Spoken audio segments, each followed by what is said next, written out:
Ladies and gentlemen, good day and welcome to Timken India Limited Q4 FY'24 earnings conference call hosted by Avendus Spark. This conference call may contain forward-looking statements about the company, which are based on the beliefs, opinions, and expectations of the company as on date of this call. These statements are not the guarantees of future performance and involve risks and uncertainties that are difficult to predict. As a reminder, all participant lines will be in the listen-only mode, and there will be an opportunity for you to ask questions after the presentation concludes. Should you need assistance during the conference call, please signal an operator by pressing star, then 0 on a touch-tone phone. Please note that this conference is being recorded. I now hand the conference over to Mr. Ram Seshan from Avendus Spark. Thank you, and over to you, sir. Hi guys, good evening. This is Ram from Spark Capital. Appreciate everybody logging in. Very pleased to be hosting Mr. Sanjay Kaul, Chairman and Managing Director of Timken India, along with Mr. Avishran Keshwa, CFO, to discuss the 4Q results. We'll start with brief opening remarks from Mr. Kaul, followed by a Q&A session. Mr. Kaul, all yours. Thank you, Ram. Thanks a lot. Opening remarks I would keep limited so that we can directly go to the Q&A. However, the highlight of the Q4 23-24 performance were that we had a record quarterly revenue of 898 crore, which were up double digit from the last year same time. Mostly rail and domestic sector. Unfortunately, the exports were down. And we still see that export markets are not going to be buoyant in short to medium term. And obviously we are also having an election here, so that is also full of challenges. Otherwise, the performance remain solid, and also currently, we are working very hard on our new plan, which is coming up as per plan. Other than that, I would go to the Q&A and add more value to that. Over to you.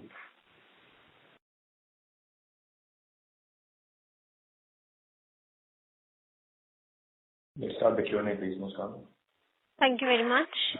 We will now begin the question and answer session. Participants present on the audio bridge who wishes to ask question may press star and 1 on the touchtone telephone. If you wish to remove yourself from question queue, you may press star and 2. Participants are requested to use handsets while asking the question. Ladies and gentlemen, wait for the moment while the question queue assembles.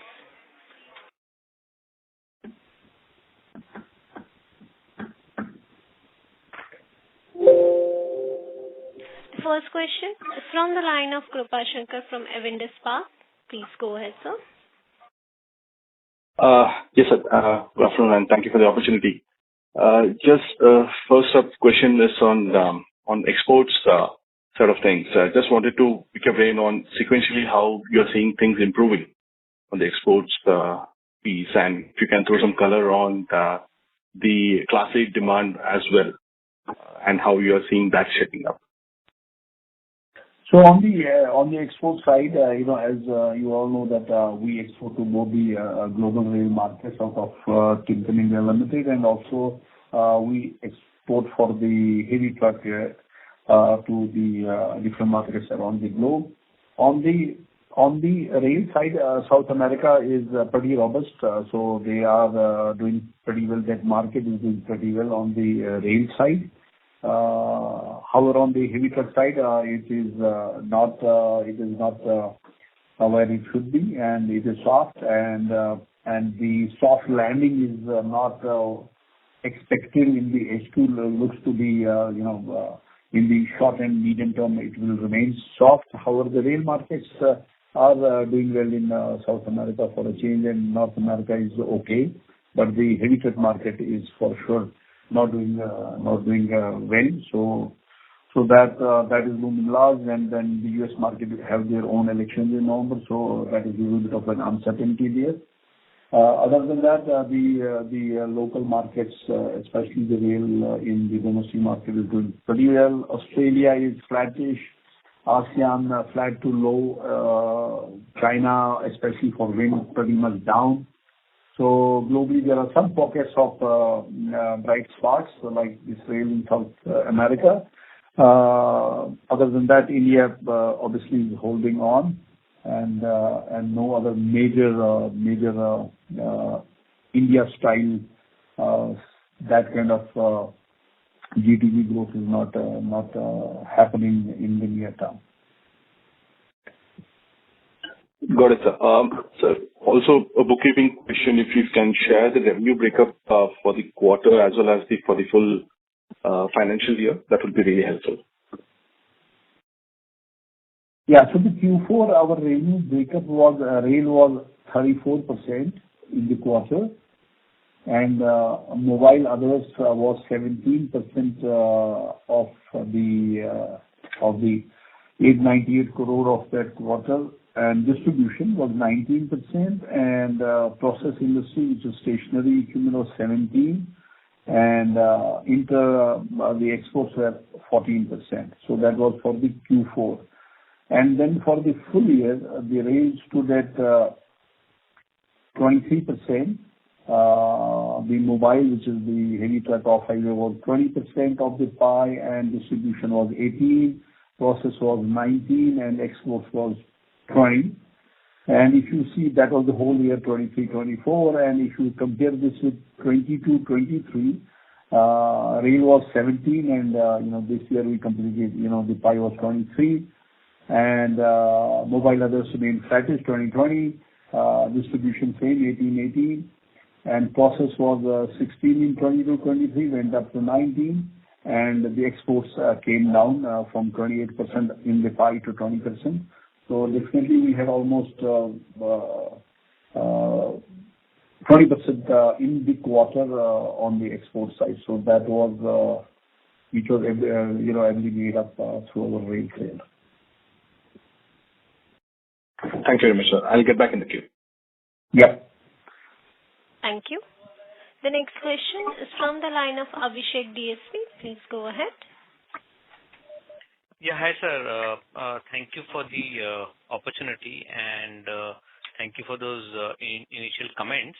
Sir, just coming back to the current quarter, we have seen very strong growth as far as railways is concerned.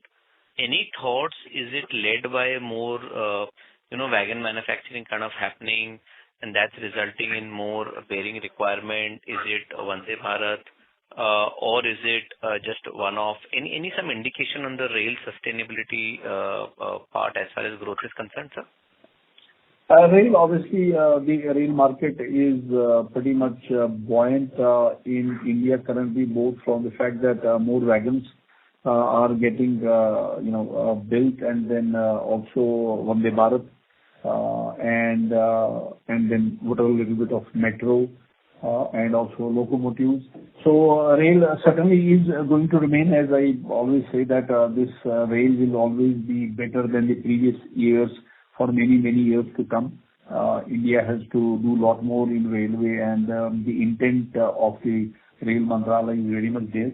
So that is on. That is why we see Vande Bharat, we see speeds going up, we see electrification happening, and we see double tracks being laid wherever there was single tracks, which means that they want to put more trains on the tracks, and then dedicated freight corridors slowly, steadily picking up as they get more land. Definitely, they want to move freight out of the normal lines and keep passenger as lean as possible, so that more passenger traffic can be taken. So to your original question, it is a sustainable model, and that obviously, in a quarter to quarter might be a little bit of aberration here and there, but year on year there will be always growth for next many years for rail in India.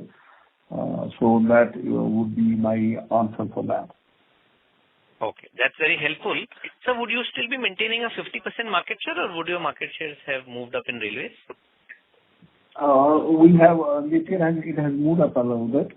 So as you know that we've been in railways from our parent company also in this game for many years, and then we have created the optimum supply chains for railways. Our center of excellence of railways is in Jamshedpur in India.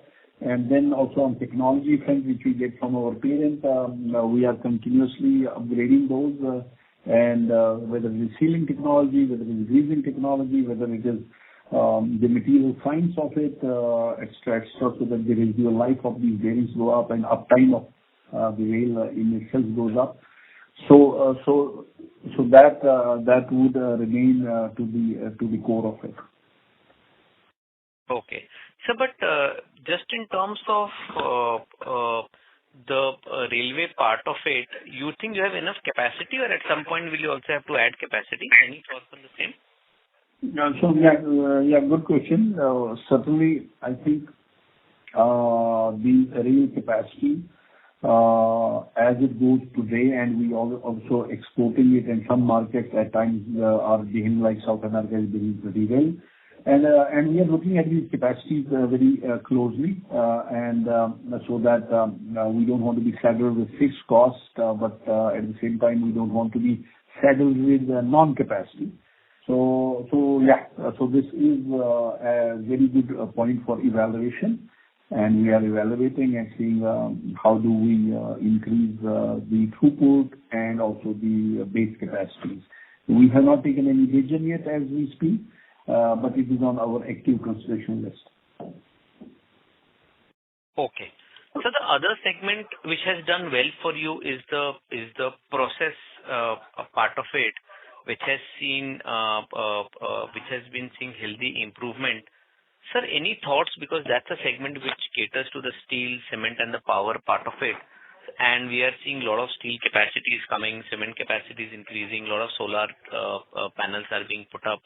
So any thought on the growth trajectory of this segment, which is process industry? Thanks. Yeah. So both in terms of putting the new steel capacities in, which means that more mills would come in, and then also continuous running of the steel mills so that the output is harnessed. So steel industry certainly will remain pretty healthy in India, and it should be. You know, our per capita consumption of steel is low. If you see countries like China and others, so our per capita consumption is pretty low, and we need to produce more steel, sustainable steel, green steel. But they all form of steel will need bearing. And Timken obviously for ages around the globe are well versed in the technology of the rolling mills and how do you produce those bearings. And as we speak, our Bharuch plant will also help us in this area, whether it's cement or it is power or it is steel. And we must be the only company in India which run more than 26, 27 roll shop inside the steel companies.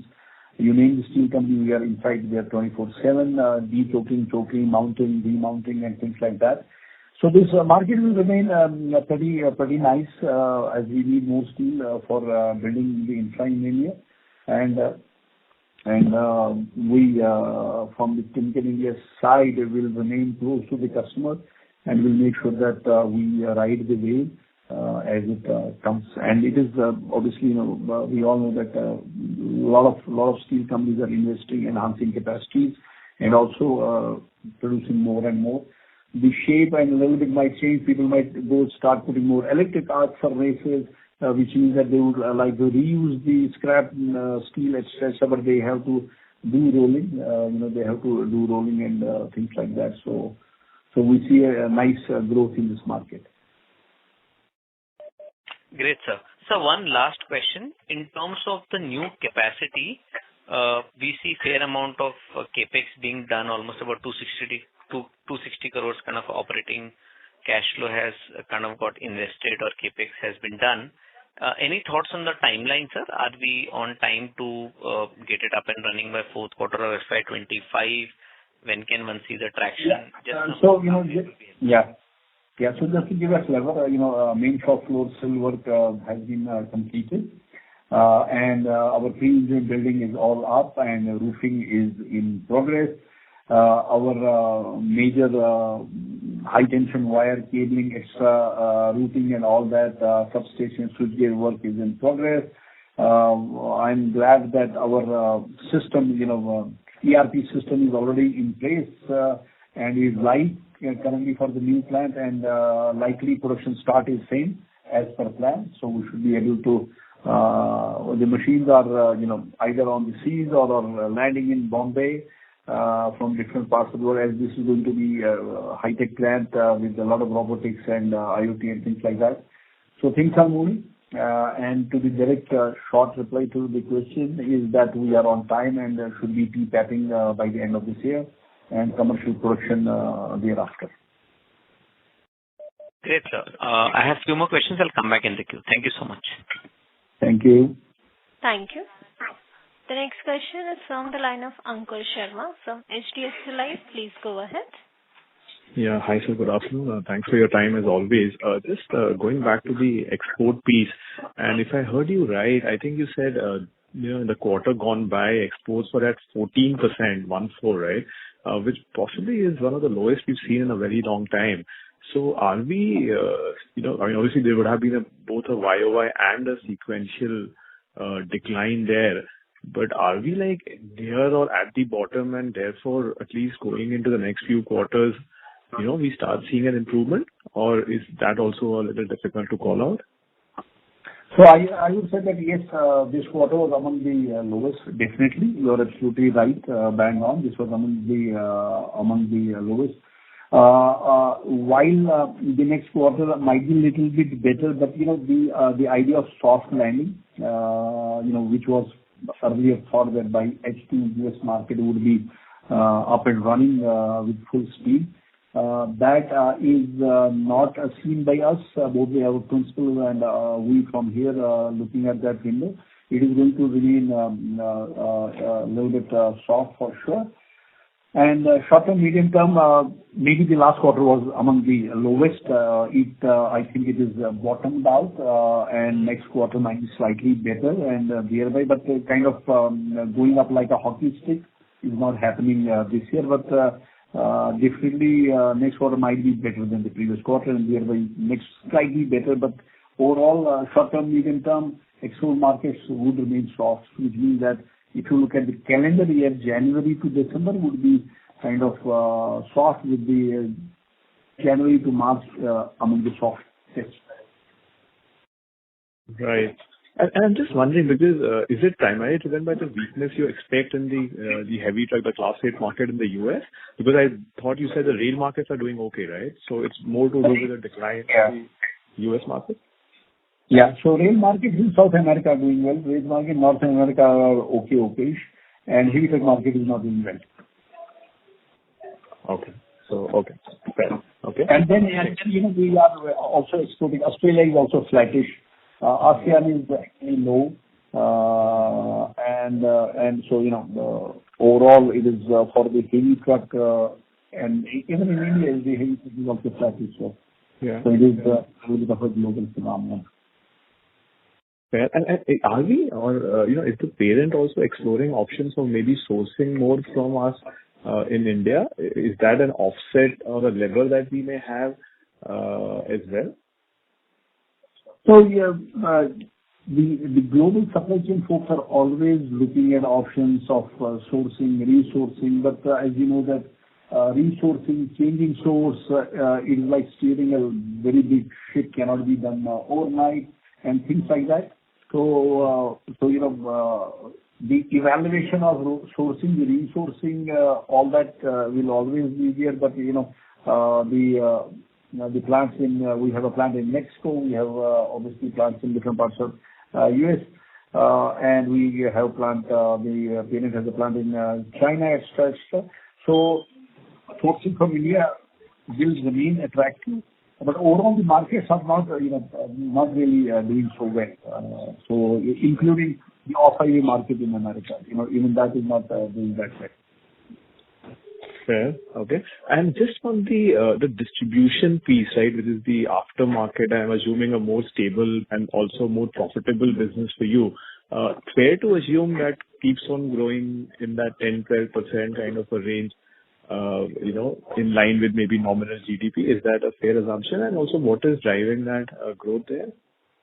So, when you talk about aftermarket, there are two kinds of aftermarket. One is the MRO business for the industry. Say, for example, steel company needs to produce bearings, cement needs to produce cement, energy needs to produce energy. So obviously they have their life cycle for the bearings. So that market will keep on growing, and your GDP is 6, and any good company wants to outgrow the market. So if your GDP is going to 6 to 7 and you want to outgrow by say 50%, so you will grow double digits. That MRO market is bound to grow and grow. The other market is the auto aftermarket. So when new trucks are not built and auto aftermarket is obviously using more trips or is carrying more payload and is obviously consuming more bearing. But auto aftermarket in India is always going after, especially the wheel going after cheap bearings, and differential premium doesn't get replaced so fast. So on the one side of industrial distribution, where we focus more, is going to remain pretty solid, and the auto aftermarket is going to be commoditized to a large extent, which is happening in the market. Right. And just a last one on our utilization levels, both in Jamshedpur and in Bharuch. Fair to assume, while exports are a little weak, the strong growth in rail and the other industrial aftermarkets should kind of keep us fairly busy. So Jamshedpur is running 6 days, full 3 shifts. Bharuch is also running more or less full. We don't see that going down. But Jamshedpur is running flat out. I would say our Bharuch plant might be a little bit 5% less loaded. But overall, both plants are running currently, as we speak, are running full. And if you could also give me the comparable, the sales breakup for Q4 23. I think you gave the number for 24. If you could just share the same for the last year. Thank you. So Q4, if you want Q4 of 22 and 23, the rail was 23%, mobile others was 20, 19 was distribution, 18 was process, exports was 19. Got it. Great. Thank you so much. All the best. Thank you. Thank you. The next question is from the line of Rishi Vora from Kotak Securities. Please go ahead. Yeah, thank you for giving me the opportunity. Sir, first on the margin side, if you look at it on a YOY basis, our margins have improved by 300 basis points. While operating leverage would have played its part, but at least in terms of mix, if you look at it, railway has done better and export has declined, which in terms of mix is inferior. So what explains the margin expansion, and do you think these margins are sustainable? So margin performance largely is driven by volume and product mix.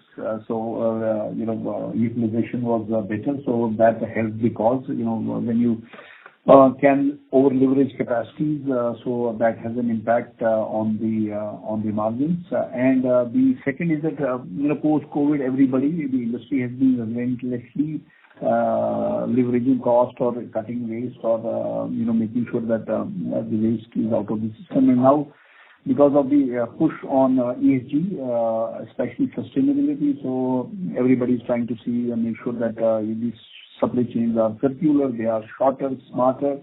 So I would say that an answer to your question, strong margin performance in the quarter largely was driven by favorable volume and product mix, and the better cost leverage we have been trying to do in the area of supply chain. And on top of that, despite the fact that steel prices have come down, labor obviously keeps on going up.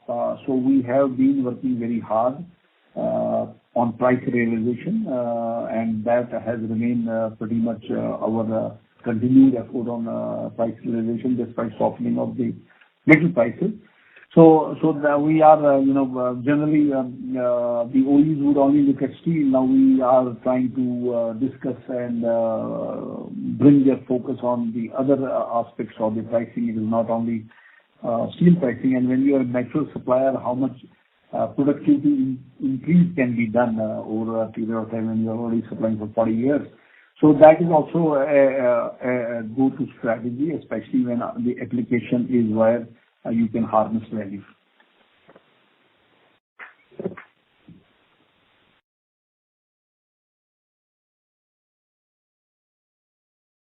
I hope that answers the question.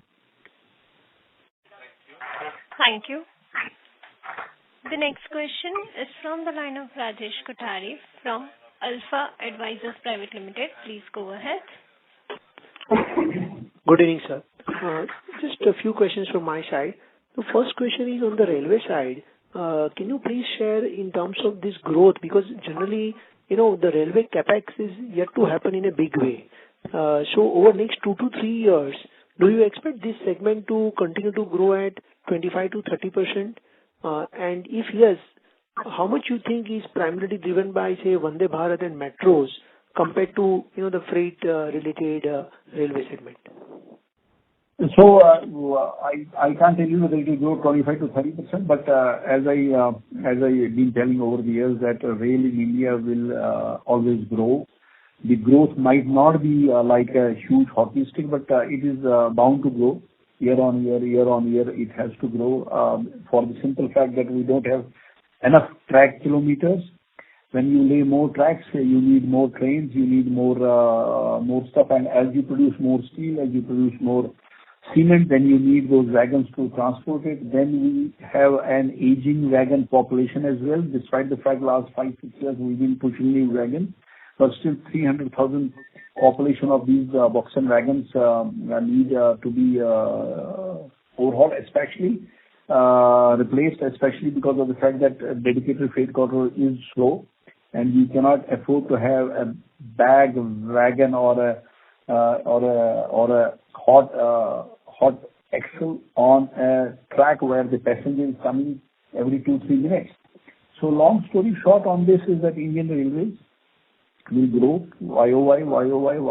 It will keep on growing. Some years it will be better, some years it will be a little bit less better, but it will keep on growing. The other question is that India on the mass rapid transportation is bound to invest more. Every state, every city needs metro because of the fact that the roads within the city are limited. So your metro population will keep on growing.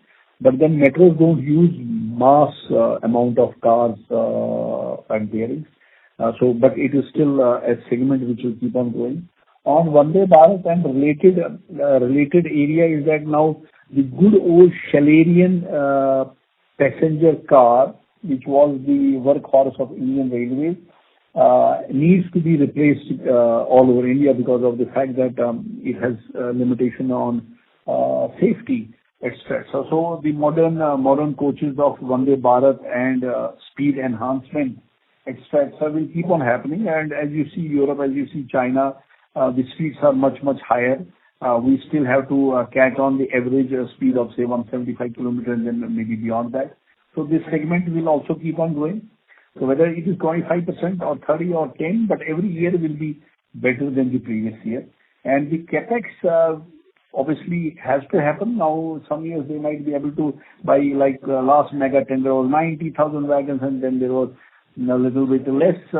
Then again they are working on a master plan.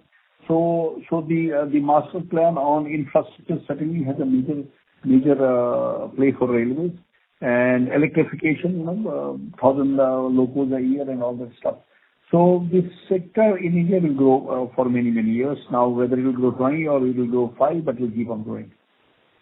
So while I clearly understand the macro tailwind, what we are witnessing, but in terms of the visibility, so typically how it works, you get a visibility for next 12 to 18 months because say companies like Texmaco or Jupiter, they might be, you might be supplying to them. So they give the advance orders to you, which has to be executed over 12, 18 months, or is it like every month you get the orders and then you have to supply to them? Railways generally tend to be long-term orders. So then, you win a bigger order and then you keep on supplying. So it is not even in even in, even in a OE making truck, he will do an annual contract and then pick up based on his demand. And same goes for the wagon builders. They will do a large, if, for example, Mr. X building wagon gets a 20,000 wagon order, and which means that his capacity, if it is 3,000 wagons a month, and he has to complete these 20,000 wagons, so obviously he needs 3,000 into 8 bearings, 3,000 wagons, 8 bearing every month, which is 24,000. So he'll give you the next 5-6 months of order. And generally, rail, because of the fact that they need the wheelset, they need to mount the carriage and turn it out to, so they want to push it out so that they get their money back quickly.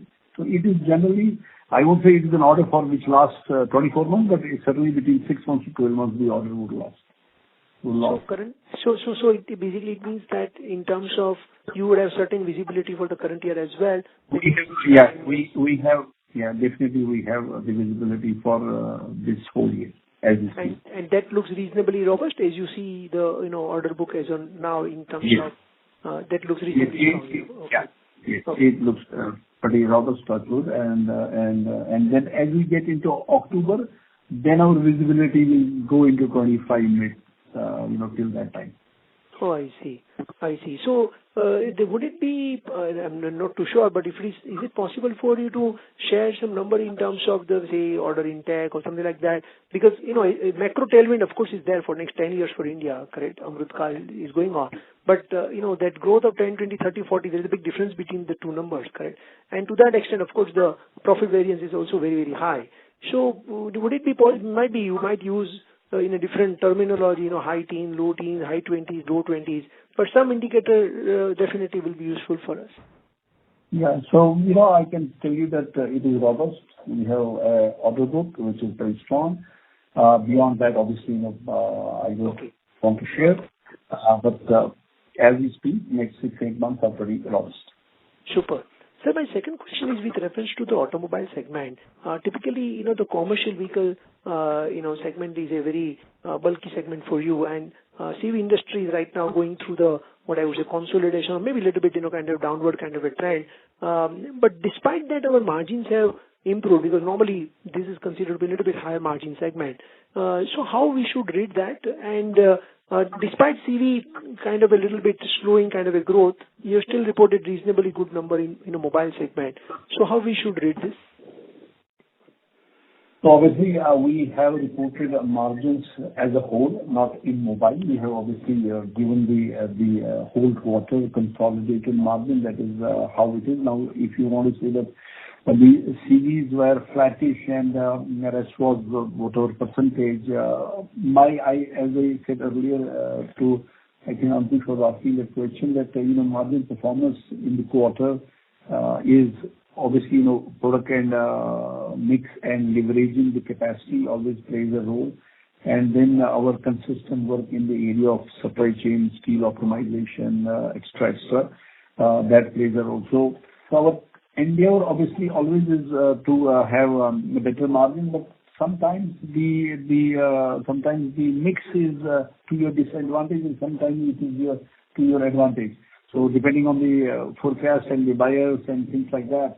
So this quarter, the margin performance is, if I have to kind of say that, three major points is volume product mix, cost leverage, which are there, and then Timken India Limited, we are relentlessly working with our customers on price realization, and we being kind of market leaders in asking for better pricing in the fraternity. And inherently, the railways margins would be, compared to say company average margins, if you basically put this, which will be the highest and, in that order, say between railway and mobile and process and exports, how do you basically rank this? I would not like to rank. Okay. But at least railways will be, higher than the company average. Would that be a safe assumption?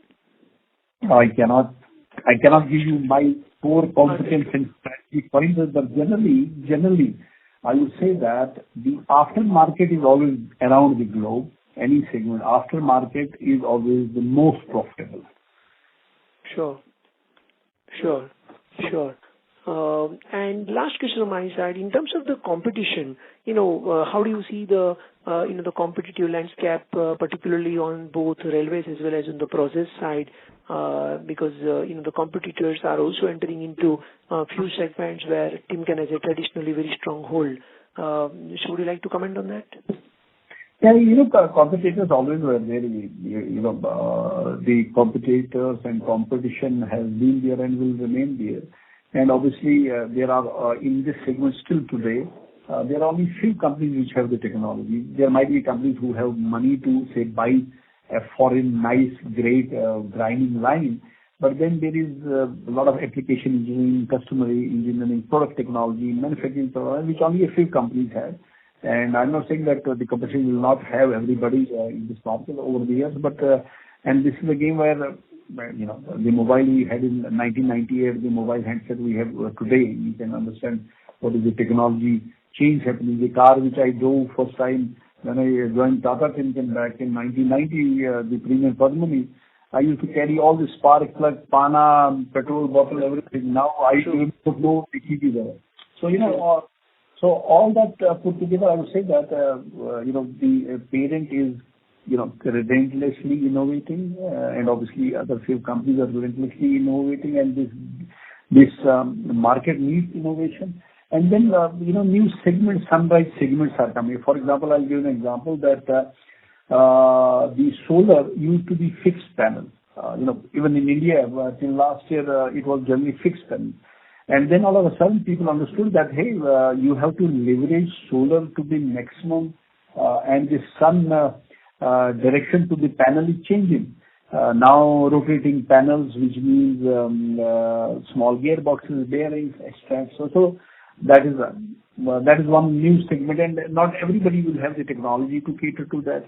Food and beverage. Food and beverage, another segment. Very few people will have the technology to have that kind of bearings or solutions for these new industries which are coming up. And then obviously wind, very few companies will have the reliability to cater to, today it is in India 3 to 5 mega, but globally even 15 megawatt windmills are installed. So you need highly reliable, highly technologically advanced bearings. So we will relentlessly work on innovation. We are working on innovation, optimizing supply chains and things like that. So competition is welcome, and we will compete, and everybody will compete, and winning is important. And what is your capex for FY'25 and 26? Sorry to interrupt, sir. This is my last question. Okay. What is your capex for FY'25 and FY'26? Okay, I think I'm just so that I am not wrong. I'm just asking Avishant, our CFO, to check that. Sorry? More than 400 crores. Combined. You mean both combined? Both combined mean? Or is it each year, or is it 25 and 26 combined? I'm 24, 25, 400 plus crores. That includes 24, 25. Yeah, you mean... these two March 31st of purchase. You mean 31st March 25, you will spend 400 crores, correct? Yeah. Okay, and for 26? 26, I don't have the figures yet, but so this financial year will be 400 plus spending. 400 crores. Super, sir. Wish you all the best. Thank you. Thank you so much. Thank you. Ladies and gentlemen, in order to ensure that management is able to questions from all the participants in the conference, please limit your question to 2 questions per participant. Should you have a follow-up question, we request you to rejoin the queue. The next question is from the line of Rishabh from Premji. Please go ahead. Thanks for the opportunity, sir. I would like to understand... sorry, sir, you're not audible. Can you speak a little louder? Am I audible now? Yes. Yeah. Hi, sir. So my question is regarding the new capacity for the CRB and SRB. What would be the domestic versus export mix that we are planning?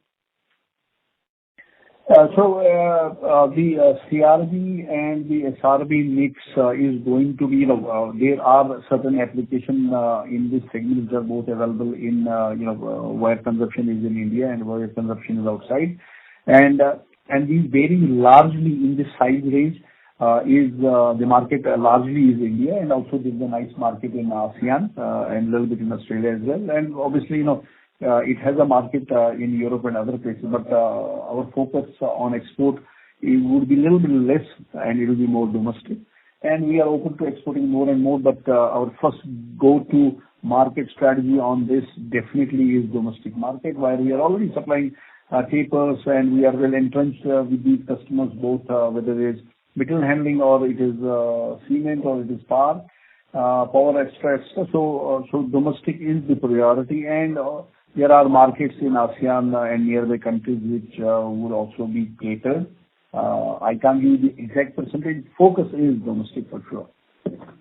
Okay. Sir, just a follow-up here. So if we were to sort of consider, let's say, 60/40 or anything more than 50 for India, our market share in SRB and CRB would grow a bit closer to double digit versus low single digit, if I'm not wrong, from recollecting from one of your calls. So if we were to sort of grow such a market share, what sort of competitive challenges that we might see, any margin pressures that might come? So, currently we are selling SRB, CRB in India, and we are importing them from different parts of the world. So obviously, when you are domestically producing, your structure of the cost would be different than when you are importing. So that is one fundamental.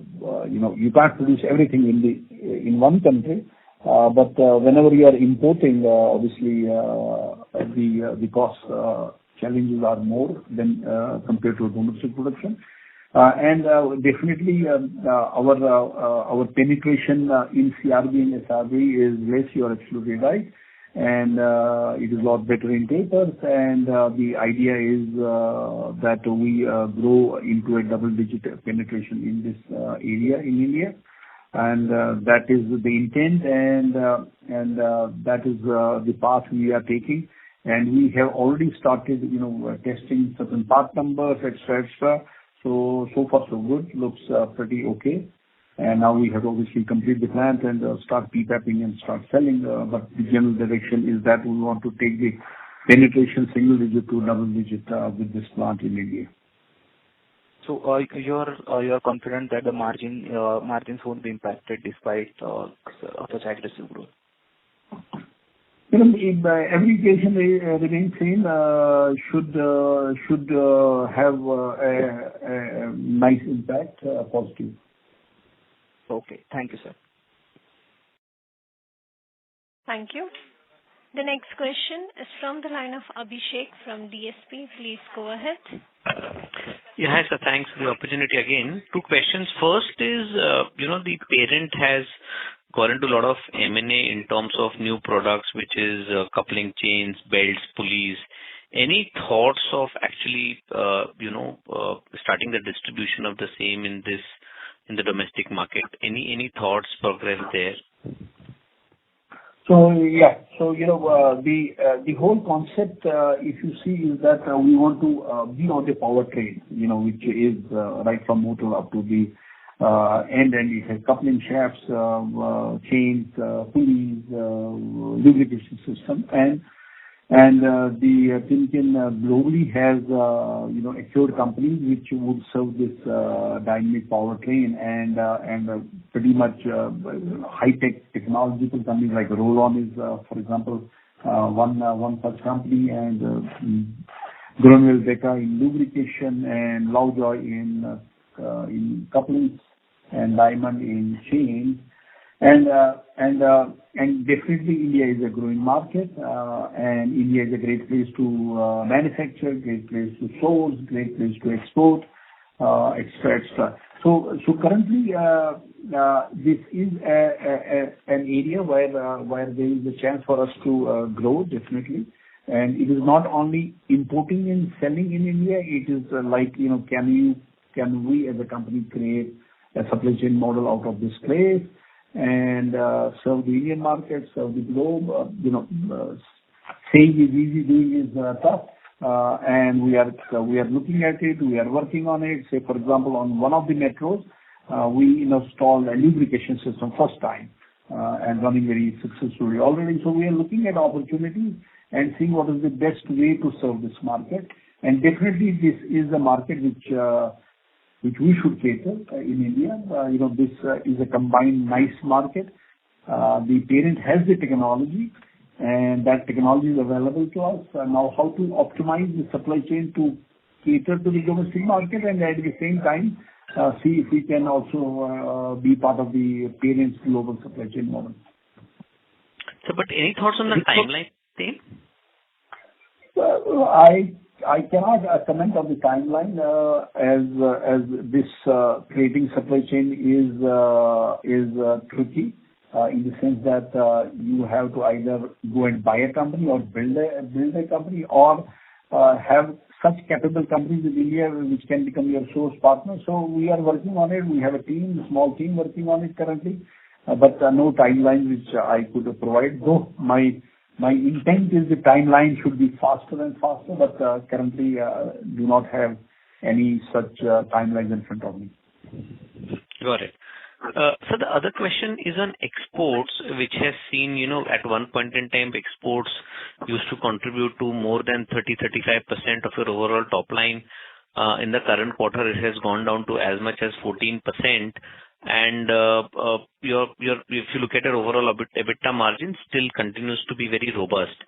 So, sir, in next couple of years, given the overall thing which is happening around the globe in terms of wind and other things and China Plus One strategy, you believe on a sustainable basis, given the way your domestic market is also growing, export should be more like a 25 to 30% of your overall top line contribution? Is that the way one should look at it? Any thoughts, sir? Yeah, I will give you a short answer, yes. 25 to 30. That is the correct answer. The long answer, definitely Indian market is growing. And then, there is definitely China Plus One, which is going to and is benefiting India. A lot of manufacturing shift to India. And then, at some point of time, China Plus One competing against Indian cost, quality, delivery also will be challenge for other countries. So 25 to 30. Is a safe range and a safe bet out of our total pie to be exporting, and we want to keep on serving our strategic domestic customers. So, we don't want to kind of drop any domestic customer for exports. Obviously, we want to serve all, and as the market moves, so shall our capacities. Got that. Thank you so much, sir, and wish you all the best. Thanks. Thank you very much. And I think we are really close. I just want to also share, before I take the last question, that you already might be knowing that our CEO, Rich Kai, which he has shepherded the company very well. He is one of the longest tenured CEOs in his peer group for the parent. Worked professionally for almost 35 years and 18 years with the Timken company. But he led Timken, the parent, through a remarkable strategic journey and has transferred the company into a very nice, high-performing, diverse industry leader. And he has made up, I was about to say, unfortunately, Rich made a very personal decision several months ago to retire. And the company has already selected a successor. The board has selected the successor, and the onboarding process is on. And I'm happy to share Mr. Tarak Mehta is going to be parent's next CEO, and he comes from a very highly acclaimed company, ABB, and from September would be taking over, and Mr. Kai would work as an advisor to him for some months, and that would be one more change. And Mr. Mehta has been working in the industrial motion, which just now the question was asked about his expertise, and more than $10 billion worth of business he has been driving at ABB in the industrial motion segment, which is same kind of, beyond bearings, the powertrain piece of it. So that is another information. And with that, I can go to the last question. Thank you. The last question is from the line of Bharat Seth from Quiz Investment. Please go ahead. Hi, sir. Congratulations on bouncing back really strongly. Sir, my only question is that within railway, the way it has grown, so can you give some color which segment is growing faster than, I mean, we are supplying to everywhere, and within that also a margin profile, which is, I mean, give you better for margin. So currently, if you see the last quarter, rail is the best performing sector, and if I can say, the not so good or same is the heavy truck market. Heavy truck market has been sluggish, has not reached the peak of 2018, but rail has been our star for the quarter. And I said previously also that rail will keep on doing well over the years, though it might not be a hockey stick, but it will keep on doing well. Now we are waiting for a government change, and which might change policies or steady policies definitely. Heavy truck scrap policy might be a move which the industry might need as the new government steps in, and if that happens, all of a sudden heavy truck in India would be a hockey stick. But currently, as I see, the two areas which are performing well and will perform pretty well this year is rail, distribution and process, these three industries. And if the new government comes later in the year and decides to scrap the 15-year plus vehicles, then the demand for the heavy truck would certainly go very up. On the margin, I've been telling that, continuously that, we will not obviously segment-wise give you any indication on the margin. But as a company, our strong margin has been this quarter because of the product mix and as a nice leverage on the cost, and obviously price realization has been strong despite challenges of the softening of the metal pricing. So is it a fair assumption that railway is the highest, so better product means is rail generate little better the margin than the company level? And within rail, if you can give some color which is growing faster and which you expect to faster, like Vande Bharat, Wagon, and other. So in rail, actually, obviously we have to see the base. Freight has the largest base, so freight is growing. Metro has a very small base. It is growing, but obviously when you see the base is very small, even if it grows by 100%, the base is pretty small. Wagon base is big. There even a 5-10% growth is pretty significant in terms of dollar or INR. And certainly electrification is pushing the locomotives, and Vande Bharat in the passenger after wagon, that has the second largest base. Vande Bharat is following. So wagon consumption, I'm saying, if you see the whole pot, wagon has number one for the build side. I'm not saying margin side, for the build side, followed by passenger and then metro and locomotive. So that is how it's going to play out. And on margins, I am not advised to tell you the margins in segment wise, but our endeavor is to obviously kill the waste and work hard to make sure that we optimize costs wherever it's possible. So do we believe there's a Q4 margin is sustainable for the full year FY'25, or maybe some softness? As I said, that it is volume and mix driven. So some quarters go up, some quarters come down. So that up and down remains for every company. If your product mix that quarter was bad, so it can come down. But what is sustainable is how your supply chains are behaving, and if you have good demand, then how do you leverage that volume, which is very, very important in our industry. So the endeavor is obviously profitable growth, and quarter to quarter mix will play its role. Okay, thank you very much, sir, and all the best. Thank you so much. Thank you very much. With that, thanks a lot for the questions. I always learn more from the questions. I hope you got the answers, and thanks a lot for Spark for coordinating. Thank you and Jai Hind. Thank you. On behalf of Avendus Spark, that concludes this conference. Thank you for joining us, and you may now disconnect your line.